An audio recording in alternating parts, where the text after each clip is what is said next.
প্রসঙ্গটা যখন উঠে আসে দূরত্ব আর গুরুত্বের মধ্যে, দূরত্ব আর গুরুত্বের মধ্যে নাকি একটা স্ট্রং রিলেশনশিপ আছে।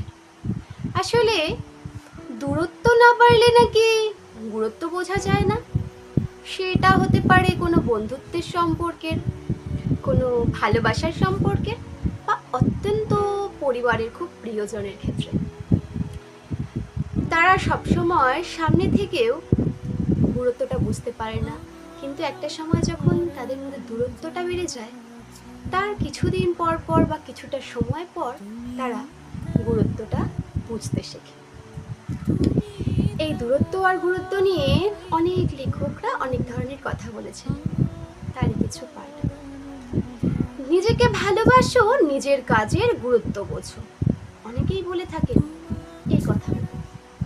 তার বাইরেও দূরত্ব গুরুত্বের কিছু প্রসঙ্গ রয়েছে, সেগুলো সময় ও সম্পর্কের গুরুত্ব অপরিসীম।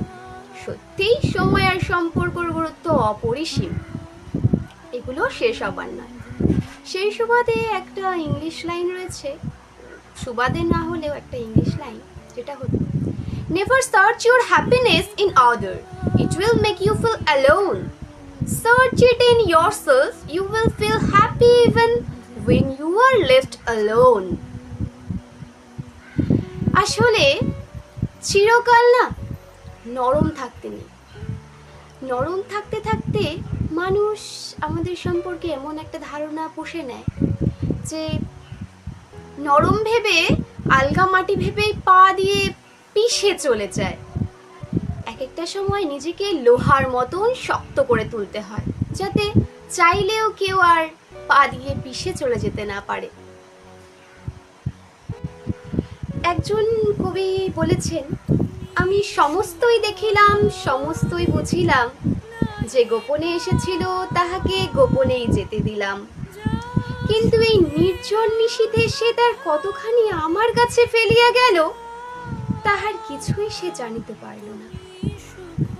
আসলে কেউ জানতে দিতেও চায় না। তোমায় যদি কেউ প্রকৃত গুরুত্ব দেয়, তাহলে তুমি তার কাছে কতখানি ফেলিয়া রেখে গেলে তার গুরুত্ব সে অবশ্যই বুঝবে। মনুষ্য সমাজ একটি জটিল ভ্রমর। ঠিক সময়ে ঠিক কাজ করিতে কাহারও মনে পড়ে না, তাহার পরে বেঠিক সময়ে বেঠিক বাসনা লইয়া অস্থির হইয়া মরে।